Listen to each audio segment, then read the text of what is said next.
નમસ્કાર, good morning. હું શાહીન. આપ જોઈ રહ્યા છો સ્પાર્ક ટુડે ન્યૂઝ. મોર્નિંગની શરૂઆત કરીએ ન્યૂઝપેપરથી. તો નજર કરીએ ગુજરાત સમાચારની આજની મુખ્ય હેડલાઇન્સ પર. રશિયા, યુક્રેન, ઇઝરાયલ, ગાઝા મહાયુદ્ધના ભણકાર. રશિયાનો યુક્રેન પર 3 વર્ષનો સૌથી મોટો હુમલો, 273 ડ્રોન છોડ્યા. ઇઝરાયેલી ગાઝા પર એર સ્ટ્રાઇક, 2 દિવસમાં બાળકો સહિત 250ના મોત નીપજ્યા. ઓપરેશન સિંદૂર બાદ પણ જ્યોતિ પાકિસ્તાન જાસૂસોના સંપર્કમાં રહી હતી, પોલીસે કહ્યું. હૈદરાબાદમાં રહેણાંક ઇમારતમાં આગ, 8 બાળકો સહિત 17 લોકોના મોત નીપજ્યા. માણેજા ક્રોસિંગ પાસે હિટ એન્ડ રન, મોપેડને ટક્કર મારી ભાગી ગયેલા કાર ચાલક પાસે લાયસન્સ જ નથી. બિલ ગામમાં આવેલી વડીલો પાર્જિત જગ્યાના વિવાદમાં ભત્રીજાને ધમકી આપતા કાકા અને ફોઈ. શહેરમાં વગર ચોમાસે ભૂવો પડે છે. કારેલીબાગ વુડા સર્કલ પાસે 5 ફૂટ ઊંડાઈનો ભૂવો પડ્યો. પ્રથમ ક્રમે વીર નર્મદ યુનિવર્સિટી, બીજા ક્રમે ગુજરાત યુનિવર્સિટી. જીકાસ પોર્ટલ પર વિદ્યાર્થીઓની ચોઇસ ફિલિંગમાં MS યુનિવર્સિટી ચોથા સ્થાને. હવે નજર કરીએ દિવ્યા ભાસ્કર ન્યૂઝપેપરની મુખ્ય હેડલાઇન્સ પર.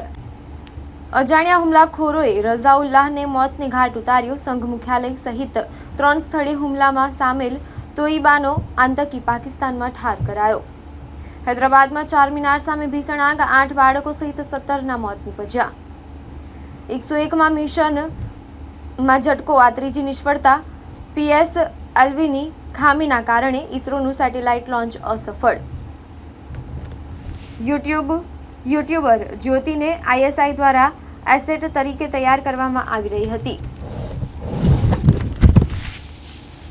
આશિષ જોશીને લેન્ડ ગ્રેબિંગની નોટિસ બાદ સોસાયટીના રહીશોએ વોલ તોડી નોટિસ મારી. આ સરકારી જમીન છે. મીઠાખડી વિજય 4 રસ્તા પરના કેન્દ્રોમાં 40 લોકોને બોલાવી ટ્રાયલ લેવાયો. પાસપોર્ટનું આજથી નવું સ્વરૂપ, હાઈટેક ચીપથી નકલી પાસપોર્ટ બનાવી કે ચેડા નહીં કરી શકાય. હવે નજર કરીએ ગુજરાત મિત્ર ન્યૂઝપેપરની મુખ્ય હેડલાઇન્સ પર. બેલઆઉટ માટે IMFની પાકિસ્તાન પર 11 નવી શરતો. ઇસરોનું 101મું મિશન નિષ્ફળ, લોન્ચ પછી રોકેટમાં ખામી સર્જાતા ઉપગ્રહ ભ્રમણ કક્ષામાં મૂકી શકાયો નહીં. ભારતમાં મોટા હુમલાઓમાં સંડોવાયેલો લશ્કરે તોઈબાનો ત્રાસવાદી પાકિસ્તાનમાં ઠાર. હૈદરાબાદમાં ઐતિહાસિક ચારમીનાર પાસે બિલ્ડિંગમાં આગ લાગતા 17ના મોત નીપજ્યા. ભારતના આતંકવાદ વિરોધી વૈશ્વિક અભિયાન બાદ પાકિસ્તાન પણ બિલાવલના નેતૃત્વમાં પ્રતિનિધિ મંડળ મોકલશે. ન્યૂયોર્કના જાણીતા બ્રુકલિન બ્રિજ સાથે મેક્સિકોનું લશ્કરી જહાજ અથડાયું, 2ના મોત નીપજ્યા. ઇઝરાયેલે ગાઝામાં વ્યાપક નવા ભૂમિ ઓપરેશનો શરૂ કર્યા. નડિયાદમાં ચોમાસા પહેલા કાસની સફાઈ શરૂ કરાઈ. સમા અબાક્સ સર્કલ પાસે ઓવરબ્રિજના કામ દરમિયાન પાણીની લાઇન તૂટી, લાખો ગેલન શુદ્ધ પાણી વેડફાયું.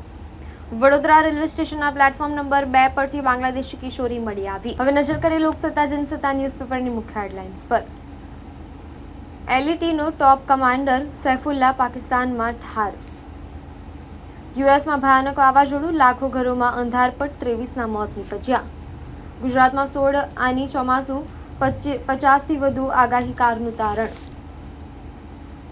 હૈદરાબાદના ગુલઝાર હાઉસમાં આગ, 17ના મોત, 10 લોકો ઘાયલ. ભારતથી હાંકી કાઢેલા પાકિસ્તાન અધિકારી સાથે સંબંધ, ઓડિશાની યુટ્યુબરના ઘરે પણ પોલીસ પહોંચી. કારેલીબાગ વિસ્તારમાં વુડા સર્કલ પાસે 4 ફૂટ જેટલો ઊંડો ભૂવો પડ્યો. દેશની 3જા નંબરની સૌથી વધુ પુસ્તક ધરાવતી વડોદરાની લાઇબ્રેરી. કલાલી વિસ્તારના કોલ સેન્ટરમાંથી છૂટેલી યુવતીને રાત્રે 3:30 વાગે ઘરે છોડવા નીકળ્યો હતો. રેપિડોના મોપેડ ચાલક દ્વારા યુવતીની છેડતી. અટલ બ્રિજ પરના વર્ટિકલ ગાર્ડનમાં ફરી હરિયાળી છવાઈ, ફૂલછોડ ઉગાડાયા. ભરૂચની નર્મદા નદીમાંથી મહિલા ડોક્ટરની લાશ મળી આવતા ચકચાર મચી. હવે નજર કરીએ સંદેશ ન્યૂઝપેપરની મુખ્ય હેડલાઇન્સ પર. ભારત સાથે તંગદિલીથી આર્થિક સહાય મેળવવી મુશ્કેલ બની શકે છે તેવી પાકિસ્તાનને ચેતવણી. IMFએ 11 શરત લાદી પાકિસ્તાનનું કાંડું કાપી નાખ્યું. બોમ્બ વિસ્ફોટમાં 1નું મોત અને 5ને ઈજા. અમેરિકાના કેલિફોર્નિયામાં પામ સ્પ્રિંગ્સ ખાતે ફર્ટિલિટી સેન્ટરમાં આતંકી હુમલો. રશિયાનો સૌથી મોટો હવાઈ હુમલો, 273 ડ્રોન ઝીંક્યા. હૈદરાબાદમાં તાજેતરના વર્ષોની સૌથી મોટી દુર્ઘટના. હૈદરાબાદમાં ચારમીનાર નજીક આગ, 8 બાળકો સહિત 17ના મોત નીપજ્યા. મનરેગા કૌભાંડમાં પુત્રની ધરપકડ બાદ ચર્ચાતો સવાલ. ગુજરાત સરકારના દાહોદ જિલ્લાના મંત્રી બચુ ખાબડના રાજીનામાની ચોમેરથી માંગ. વીએમસી પોલીસ વચ્ચે દલાલો મહત્વની કડી. કમિશનરે દંડો ઉગામવો પડશે. શહેરમાં દબાણોના રાફડા પાછળ દલાલોની સૌથી વધુ ભૂંડી ભૂમિકા. વૈષ્ણવાચાર્યના હસ્તે હરની તળાવની સફાઈનો કાર્યક્રમ થાય તે પહેલા મોકૂફ. સાયબર માફિયાઓને બેંક ખાતા પૂરા પાડનાર મહારાષ્ટ્રના એજન્ટની ધરપકડ. હવે નજર કરીએ ગુજરાતની સ્મિતા ન્યૂઝપેપરની મુખ્ય હેડલાઇન્સ પર. હૈદરાબાદમાં ચારમીનાર નજીક ભીષણ આગ, 8 બાળકો સહિત 17ના મોત નીપજ્યા. પેનલમાં શશી થરૂરનું નામ સામેલ ન હતું. સંવેદનશીલ મુદ્દા પર કોઈ રાજકારણ ન હોવું જોઈએ, ટીએસ બાબાએ કહ્યું. સપા મીડિયા સેલ સામે કેસ દાખલ. યુપીના ડેપ્યુટી સીએમ બ્રિજેશ પાઠક પર અભદ્ર ટિપ્પણી. દેશના 16 રાજ્યોમાં વાવાઝોડા વરસાદનું એલર્ટ. બિહારના ગયામાં દિવાલ ધરાશાયી થતાં 2ના મોત નીપજ્યા. સાયન્સ ઓફ કોઓપરેશન અને સાયન્સ ઇન કોઓપરેશનના સૂત્ર સાથે આગળ વધવાનું છે, કેન્દ્રીય ગૃહ અને સહકાર મંત્રી અમિત શાહે કહ્યું. 10,000થી વધુ વિદ્યાર્થીઓની જેઈઈ એડવાન્સની પરીક્ષા આપી. 7 દિવસ છૂટાછવાયા વરસાદની આગાહી. અમદાવાદ, કચ્છ અને ભાવનગરમાં ગરમીનો પારો 40 આસપાસ રહેશે. તો આ હતી અત્યાર સુધીના ન્યૂઝપેપરની મુખ્ય હેડલાઇન્સ. વધુ અપડેટ્સ માટે જોતા રહો સ્પાર્ક ટુડે ન્યૂઝ.